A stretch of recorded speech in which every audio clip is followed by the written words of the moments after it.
Hi everyone. तो इस video में हम बात करने वाले हैं पोस्टर कलर्स के बारे में। देखिए, पोस्टर कलर्स बहुत ही ज़्यादा यूज़फुल होते हैं और इसके रिगार्डिंग मैं ऑलरेडी 2-3 वीडियोस मेरे ख्याल से 4-5 ही बना चुकी होंगी। तो अगर आपने नहीं देखे हैं और ज़्यादा क्लियरिटी चाहते हैं तो वो देखिएगा। वैसे कोशिश करूँगी मैं कि इस वाले वीडियो को मैं बहुत अच्छे से आपके लिए यूज़फुल बनाऊँ। तो सबसे पहले मैं बात करूँगी कि पिछले वीडियो में मैंने आप लोगों को एक्सप्लेन किया था कि किस तरह से अगर पोस्टर कलर हमारे ड्राई हो गए हैं तो उसमें हम पानी ऐड करेंगे और किस तरह से हम उसमें यहाँ पर मैं ब्रश का जो बैक वाला हैंडल है वो यूज़ करके उसको मिक्सिंग कर रही हूँ। तो वो हम करके हमारे पोस्टर कलर्स जो पुराने हैं उनको एक्टिवेट करके नया जैसा करके काम कर सकते हैं। ठीक है, आप में से किसी ने एक पूछा था मुझे कि पोस्टर कलर में फंगी आ गई है, तो उसका भी मैं जवाब देने वाली हूँ आगे वाले आने वीडियो के अंदर। ठीक है, तो यहाँ पर कंसिस्टेंसी को लेकर भी जो मैंने पिछला वीडियो आप लोगों के लिए बनाया था उसी का मैं यहाँ पर ट्यूटोरियल आप लोगों को शेयर करूँगी। तो आज का जो पेंटिंग ट्यूटोरियल है, यहाँ पर हमने फ्रॉग लिया है। सबसे पहले हम क्या करते हैं कि जो भी हमने हमारी रेफरेंस पिक ली है, देखिए उसके अंदर सबसे पहले आप करिए कि आपको कौन कौन से पेंट्स समझ में आ रहे हैं, आप उन पेंट्स को सबसे पहले खोल के निकाल लीजिए। तो यहाँ पर कुछ ग्रीन के शेड्स, येलो के शेड्स मैं निकाल लूँगी, है ना। जिस तरह से हमको पिक्चर को देख के जो शेड्स हमको समझ में आ रहे हैं हम उन शेड्स को यहाँ पर निकाल लेते हैं। यहाँ पे मैंने हल्का सा लाइट ब्राउन लिया है, इस तरह से मैं यहाँ पर शेड्स ले लूँगी। तो सबसे पहला प्रोसेस यही रहता है। सरफेस जो है जैसे जिसमें आपको पेंट मिक्स करने हैं, मैंने पिछले वाले वीडियो में भी आप लोगों को बताया था कि मुझे फ्लैट सरफेस पे मिक्सिंग करना पसंद आता है। तो फ्लैट सरफेस के लिए आप कोई पैलेट ले सकते हो, कुछ प्लेट ले सकते हो, सिंपल स्टील की प्लेट भी ले सकते हो, घर में जो रखी होती है वो उनको। और सबसे अच्छा क्या होता है पता है, इनको आपको क्लीनिंग करने में कहीं कोई दिक्कत नहीं आएगी। एक्रेलिक पेंट्स को क्लीन करने में अगर आप पैलेट पे लगा देते हो तो आपको बहुत मुश्किल आती है उसकी पैलेट को क्लीन करने में, बट इनको आपको क्लीन करने में कोई दिक्कत नहीं आएगी। तो कोई भी आप बर्तन यहाँ पे यूज़ कर सकते हो, किचन का भी। अब यहाँ पर मैं जब पेंटिंग करना शुरू करती हूँ तो क्योंकि ये देखिए पोस्टर कलर आप कैसे कर सकते हो उसके ऊपर है वीडियो। तो जब मैं पेंटिंग करना शुरू करती हूँ तो यहाँ पर मैं लाइट टू डार्क लेती हूँ। तो सबसे पहले मैं यहाँ पर ये देखती हूँ कि मेरी पेंटिंग के अंदर कौन से लाइटेस्ट टोन की रिक्वायरमेंट है और उसके हिसाब से मैं यहाँ पे काम करती हूँ। मेरे पास जो स्टूडेंट्स वर्क शेयर करते हैं ना ऑनलाइन, जैसे यूट्यूब देखकर भी वर्क शेयर करते हैं, दूसरे वीडियोस देख के भी बनाते हैं, इसके अलावा पिक्चर लेकर गूगल से वहाँ से भी कुछ बना के शेयर करते हैं, तो मैं सेटिस्फाइड थोड़ा कम हो पाती हूँ और इन चीज़ों को मैं उनको समझा नहीं सकती हूँ एक्चुअली। देखिए, तो उसके रिगार्डिंग ही फिर मैंने सोचा एक बहुत ही अच्छा डिटेल वीडियो बनाती हूँ। तो एक मैस क्रिएट हो जाता है जब हम पेंट्स को बहुत सारा पिक कर लेते हैं ब्रश के अंदर, बिना सोचे पेंट्स को लगा देते हैं और ये नहीं देखते हैं कि लाइटेस्ट टोन उसमें क्या हमको दिख रही है। डायरेक्टली हम जो है डार्क टोन्स के अंदर काम करने लग जाते हैं, तो उससे फिर हमारी जो पेंटिंग है वो ख़राब होने लगती है और फिर पेंटिंग हमसे संभलती नहीं है एक्चुअली, है ना। तो उससे बचने के लिए हम क्या करेंगे, यहाँ पर हम लाइट टू डार्क जाएंगे। तो जब लाइटेस्ट टोन में आप काम करते हो, और पोस्टर कलर की एक खास बात है बहुत ही जो मुझे बहुत पसंद है, देखिए वो है कि आप जब पानी यूज़ करोगे तो उसको as a water colour use कर सकते हो, और जब आप उसकी पानी को रिड्यूस कर दोगे तो फिर वो अपना जो पोस्टर कलर वाला इफेक्ट है वो डाल देंगे। कई जने कहते हैं कि पोस्टर कलर में क्रैक्स भी पड़ जाते हैं, तो ऐसा तब होता है जब हम बहुत ज़्यादा थिक लेयर्स यूज़ करने लगते हैं और कई सालों में पड़ते हैं क्रैक। ऐसा नहीं है वो पेंटिंग आपने आज बनाई और आपकी पेंटिंग ख़राब हो जाएगी, बिल्कुल ऐसा कुछ नहीं होता है। मैंने देखा है स्कूल के अंदर जो चार्ट पे पोस्टर कलर के प्रोजेक्ट्स बना के लेके आते हैं स्टूडेंट्स, वो स्टूडेंट्स के पोस्टर कलर्स लगे ही रहते हैं पूरे साल। जो है नोटिस बोर्ड वगैरह पर, वॉल पर, कहीं कुछ ख़राब होता ही नहीं है बिल्कुल, है ना। आजकल तो खैर एक्रेलिक पेंट ज़्यादा करते हैं बच्चे, बट पोस्टर कलर के रिगार्डिंग ऐसा मिसकंसेप्शन है, ऐसा कुछ नहीं होता है। ठीक है, तो यहाँ पर अब हम ग्रीन कलर में काम करने लग रहे हैं। ग्रीन कलर में हमने लाइट ग्रीन लिया है और डार्क ग्रीन के लिए मैंने सैप ग्रीन लिया है। ब्रशेस मैंने यहाँ पर बहुत ज़्यादा यूज़ नहीं करूँगी, केवल एक ही ब्रश के साथ पूरी पेंटिंग कंप्लीट करने वाली हूँ। तो यहाँ पर मैं राउंड ब्रश यूज़ कर रही हूँ, नंबर 6। पोस्टर कलर में आपको बहुत ज़्यादा खर्चा करने की बिल्कुल ज़रूरत नहीं आती है। शीट्स जो आप यूज़ करोगे वो आप नॉर्मल आइवरी शीट के ऊपर काम कर सकते हो, थिक होनी चाहिए आपकी शीट। और उसके अलावा पेंट्स जो है वो भी बहुत ही रीज़नेबल, एक बॉक्स जब आप बाय करते हो बहुत ही रीज़नेबल रेट में आपको मिल जाता है। तो पोस्टर कलर जो है बहुत ही ज़्यादा अफोर्डेबल है, बहुत आराम से आप इनको यूज़ कर सकते हो। और एक और चीज़ जो मुझे पोस्टर कलर की बहुत अच्छी लगती है वो ये है कि पोस्टर कलर जल्दी से ख़त्म नहीं होते हैं। अब ये वाला बॉक्स आप देख लीजिए कितना पुराना बॉक्स है मेरा, जो मैं आप लोगों के साथ जिसमें काम कर रही हूँ। ना तो ख़त्म होते हैं और ना ही ख़राब होते हैं। लेकिन हाँ देखिए, ये बात तो है, थोड़ा थोड़ा टेक केयर हमको बीच बीच में करना पड़ता है। अब आप सोचो कि साल भर तक के लिए पोस्टर कलर बंद है और उसके बाद जब आप बॉटल खोलोगे तो आप पोस्टर कलर में आपके ना तो फंगी लगनी चाहिए, ना आपके पोस्टर कलर ड्राई होने चाहिए, तो ऐसा नहीं होता है। आपको बीच बीच में उनको थोड़ा संभालना चाहिए। तो जब भी हम हमारे कमरे की क्लीनिंग करते हैं, हमारी स्टेशनरी आइटम्स की क्लीनिंग करते हैं, तो हम एक बार पोस्टर कलर्स को संभालते रहेंगे तो आपके पोस्टर कलर आपको लाइफ लॉन्ग बहुत ही अच्छे आउटकम्स देंगे। भाई मैं तो बहुत सेटिस्फाइड रहती हूँ। तो बीच में आप में से किसी ने पूछा था कि फंगी अगर लगती है पोस्टर कलर में तो क्या करें। तो फंगी अगर लग जाती है पोस्टर कलर में तो सबसे पहले तो आप फंगी को हटा लीजिए। कोई भी नुकीली चीज़ ले सकते हो, नाइफ ले सकते हो, है ना, पैलेट नाइफ ले सकते हो, कोई सिंपल सी स्पून का पीछे का ले सकते हो और उसको फंगी को हटा लो पहले तो। उसके बाद आप उसमें पानी डालो और पानी डाल के उसको छोड़ दो सुबह से शाम तक के लिए। जब आपको उसको सुबह से शाम तक के लिए छोड़ दोगे ना पानी डाल के, तो फिर वो एक्टिवेट हो जाएगा। फिर उसके बाद आप उसको जब छोड़ने के बाद आपने उसको 12-13 घंटे छोड़ दिया, है ना, तो फिर नेक्स्ट डे आप उसको क्या करो, जैसे मैंने शुरुआत में दिखाया था, मैंने ब्रश का पीछे वाला हैंडल लिया था, उसकी हेल्प से मिक्स कर लिया। तो उस तरह से आप मिक्स कर लो तो आपके पेंट्स बहुत अच्छे हो जाएंगे वापस। यकीन मानो पोस्टर कलर्स जो है बहुत ही वर्सेटाइल पेंट्स होते हैं। कभी भी आपको मतलब कभी भी आप हताश नहीं होगे, आप डिस्करेज नहीं होगे पोस्टर कलर बाय करके, अगर आप उसको ढंग से बाय करते हो तो। क्योंकि मुझे ध्यान है जब मैं छोटी थी, तो मैं आपको अपनी एक स्टोरी बताती हूँ।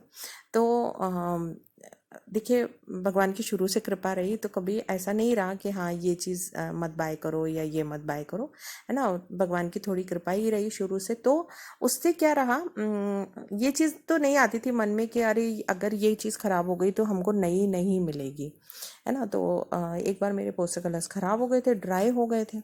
अब मुझे नए लेने थे, लेकिन मुझे तो एक्टिवेट करना आता ही नहीं था पोस्टर कलर्स को। तो फिर मैंने तो उन वाले पोस्टर कलर्स को हटा दिया और फिर मैंने नया लिया।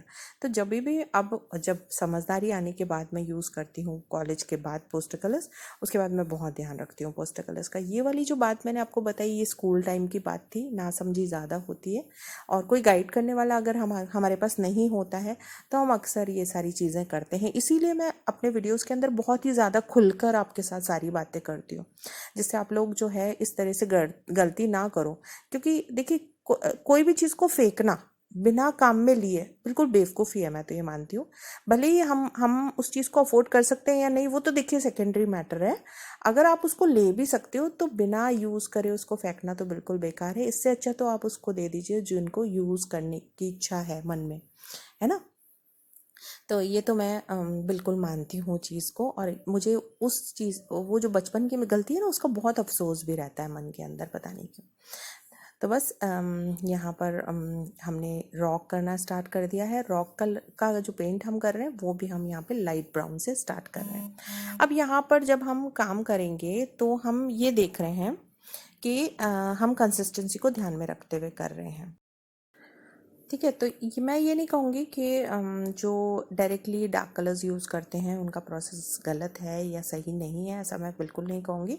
सब जो काम करते हैं पेंटिंग का तरीका उनका अपने हिसाब से बहुत ही सही होता है, क्योंकि उसमें उनको रिजल्ट मिल रहा है। जब तक हमको हमारे जो हम प्रोसेस यूज़ कर रहे हैं उसमें अगर हमको आउटकम मिल रहा है, इसका मतलब हम सही काम कर रहे हैं। अगर हम हमारे प्रोसेस से हम आउटकम नहीं निकाल पा रहे हैं, तब फिर हम जो है गलत कर रहे हैं और हमको हमारा तरीका बदल लेना चाहिए, है ना।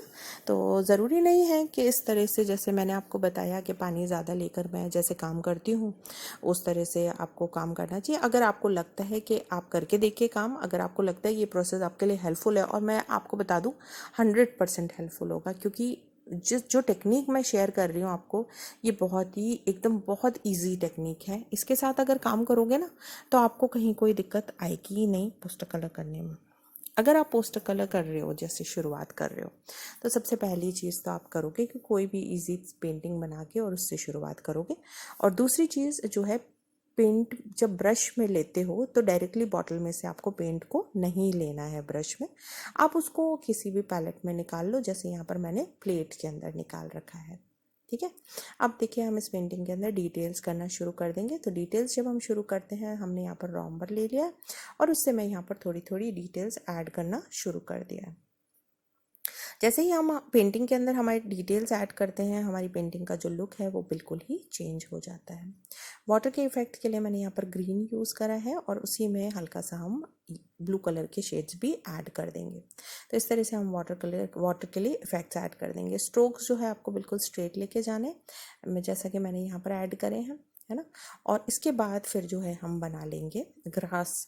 तो ग्रास जब हम बनाएंगे तो ग्रास के लिए मैं लेने वाली हूँ ग्रीन कलर। वाटर के लिए डार्क इफेक्ट्स ऐड करने के लिए मैंने कहीं कहीं पर ब्लैक भी यूज़ करा है ब्लू के साथ साथ, क्योंकि हमने यहाँ पर वाटर के अंदर काफ़ी सारे रिफ्लेक्शंस शो करे हैं इसलिए। अब हम यहाँ पर साइड के अंदर बना लेते हैं हल्की सी बुशेस। तो बुशेस के लिए मैं लाइट ग्रीन और डार्क ग्रीन यहाँ पर यूज़ करूँगी और ब्रश की टिप की हेल्प से मैं यहाँ पर बुशेस बना लूँगी। पता है मुझे है ना फ्रॉग्स बहुत ज़्यादा अच्छे लगते हैं। मैं आपको एक स्टोरी बताती हूँ। मैं जब छोटी थी तो मैं बहुत ज़्यादा फ्रॉक्स को देखा करती थी। मतलब इतने कलरफुल फ्रॉक्स तो हमको दिखते नहीं थे ना हमारे सराउंडिंग में। तो मैं एक्चुअली डिस्कवरी चैनल देखती थी, बहुत पसंद था मुझे। और काफ़ी बड़ी हो गई तब तक भी मैंने डिस्कवरी चैनल देखा है कंटिन्यू। तो मुझे एनिमल्स को देखना, जैसे फ्रॉग्स हो गए, बर्ड्स हो गए, ये देखना मुझे बहुत अच्छा लगता था। और इवन मेरे पास काफ़ी सारी एनसाइक्लोपीडिया भी है अभी भी रखी हुई, जिसके अंदर जो है मेरे पास एनिमल्स हैं, कलरफुल एनिमल्स। तो मैं बुक्स भी इसी हिसाब से बाय कर लिया करती थी कि मुझे कलरफुल एनिमल्स देखना बहुत ही अच्छा लगता था। उनकी आँखें देखना मुझे बहुत अच्छा लगता था, क्योंकि उनकी आँखों में बहुत ज़्यादा वाइब्रेंट कलर होते थे। अच्छा, आपको किसी को पता है कि इतना ज़्यादा कलरफुल क्यों होता है फ्रॉग? आंसर करिएगा, देखते हैं, है ना, नीचे कमेंट बॉक्स में। कितने ज़्यादा फ्रॉग्स जो हैं कलरफुल क्यों होते हैं, इनको इतना प्रकृति ने कलरफुल क्यों बनाया है, और ये किस तरह के फ्रॉग्स होते हैं जो इतने कलरफुल होते हैं? ठीक है, बताइएगा। चलिए, अब हम यहाँ पर आइस की बात कर रहे थे ना, तो देखिए यहाँ पर आइस पेंट कर लिया। आइस पेंट होते ही आप यहाँ पर फ्रॉक का लुक देखो कितना प्यारा निकल के आया। और इसके बाद हम यहाँ पर स्पॉट्स वगैरह इसमें ऐड कर देंगे। तो हमारी जो पेंटिंग है लगभग ख़त्म होने वाली है। इसी तरह हम धीरे धीरे डिटेलिंग ऐड करेंगे। डिटेलिंग के लिए अक्सर मैं देखती हूँ कि जो स्टूडेंट्स हैं वो बहुत कम टाइम लगाते हैं। शुरुआत जब उन पेंटिंग की करते हैं तो उनको ख़त्म होने में पेंटिंग को ख़त्म होने के लिए उनको बहुत मज़ा आता है कि जल्दी से ख़त्म हो जानी चाहिए, है ना। तो इसलिए वो जल्दी जल्दी ख़त्म कर देते हैं पेंटिंग, बट ऐसा नहीं करना है। हमको यहाँ पर बहुत ही ज़्यादा डिटेलिंग के ऊपर फोकस करना है जब भी हम पेंटिंग करते हैं तो। और पेंटिंग को कंप्लीट होने के बाद भी हमको उसमें डिटेल करते रहनी है। अच्छा, एक चीज़ और मैं आप लोगों को बताना चाहूँगी। अगर आप पोस्टर कलर करना चाहते हो तो आपको घबराना नहीं है। पोस्टर कलर एक बार अगर आपने लगा दिए और उसके बाद आप इसको ब्लेंडिंग वगैरह नहीं कर पाए उस एरिया को, तो फिर आप उसको वापस एक्टिवेट कर सकते हो। ब्रश को हल्का सा पानी में डिप करोगे, आप पेंट नया लोगे, आप फिर से जो बेस लेयर्स है उनको एक्टिवेट कर सकते हो। आपको कहीं कोई दिक्कत नहीं आएगी। पोस्टर कलर के अंदर ये खास बात होती है कि कभी भी हम आप जो हमारी पेंटिंग है उसको हम पानी लगा के एक्टिवेट कर सकते हैं। और इसी को आप मान लीजिए कि ख़राब बात भी है, क्योंकि मैंने देखा था मेरे स्कूल के अंदर जब मैं चार्ट पेपर वगैरह बना के ले जाती थी पोस्टर कलर के, तो कभी ऐसा होता था कि बॉटल लीक हो गई या कहीं कोई पानी गिर गया, तो फिर उसमें क्या होता था, एक बार हुआ था मेरे साथ, तो उसमें क्या होता था, पेंटिंग वो जो होती थी ना वो स्पॉइल हो जाती थी। और एक बार मैंने देखा था हमारे यहाँ पर पेंटिंग क्लासेस, हमारे यहाँ पर पेंटिंग का कंपटीशन था स्कूल के अंदर, है ना। स्कूल में तो छोटे ही होते हैं, बहुत ज़्यादा इतनी अक्ल नहीं होती है। तो जो पानी भरते हैं ना जिसके अंदर हम ब्रशेस वॉश करते हैं, जगह उतनी पूरी प्रॉपर होती नहीं है कहाँ पे रखना है कहाँ पे नहीं रखना है। आप पेंटिंग कंपटीशन के लिए बैठे हो, काम कर रहे हो, और इतनी देर में क्या होता है, अगर बाई चांस वो पानी गिर गया तो सबसे पहले यही ख्याल आता है कि किसी तरह पेंटिंग को बचा लो, है ना। आपके साथ भी हुआ होगा, पक्की बात है, रिकॉल करना इस चीज़ को। तो ऐसा करने से क्या हो जाता है, वो जो पेंटिंग को बचाने का पोस्टर कलर के अंदर रीज़न यही होता है कि पोस्टर कलर जब भी पानी से टच करेगा वो वापस से एक्टिवेट हो जाएगा। तो एक ये कमी है पोस्टर कलर में। बट पोस्टर कलर को एक बार कर लोगे तो बहुत ही मज़ा आने वाला है, एकदम मेडिटेशन वाला फीलिंग आएगी, क्योंकि इसके अंदर जो ब्लेंडिंग प्रोसेस है ना वो बहुत ही शानदार है। तो बस यहाँ पर देखिए कंप्लीट हो गया है। अब मैं यहाँ पर थोड़ी सी हाइलाइट्स ऐड कर लेती हूँ। हाइलाइट्स के लिए हम वाइट कलर का जो सैचुरेटेड पोस्टर कलर है वो यूज़ करेंगे। पानी हमने यहाँ पे यूज़ नहीं किया है और इस तरह से हम यहाँ पर वाइट कलर को लगा देंगे और इसकी हाइलाइट्स हम यहाँ पर ऐड कर देंगे। तो आईज़ के ऊपर, माउथ के ऊपर, नोज़ के ऊपर और यहाँ पे देखिए हैंड वगैरह पर नीचे बबल्स वगैरह जो बनाए इन सभी पे हाइलाइट्स ऐड कर देंगे।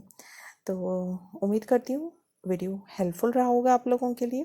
वीडियो पसंद आया है तो लाइक कर दीजिएगा, चैनल पसंद आया है तो सब्सक्राइब कर लीजिएगा, साथ में बेल नोटिफिकेशन ज़रूर दबाइएगा। और इसी तरह के और वीडियोस देखना चाहते हैं अगर, तो एक कमेंट बॉक्स में कमेंट ज़रूर ऐड करिएगा। Thank you so much for watching.